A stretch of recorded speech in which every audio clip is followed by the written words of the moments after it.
ಬಿಂಕದ ಬಾಯಿ ಹಿಡಿ ಹಿಡಿ ನನ್ನ ಮಕ್ಕಳ ತಾಯಿ ನನ್ನ ಕೈ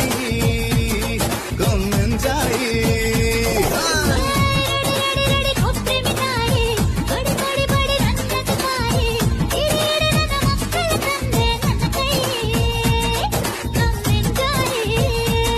ನಾವು ಹುಟ್ಟಿದ್ದಳು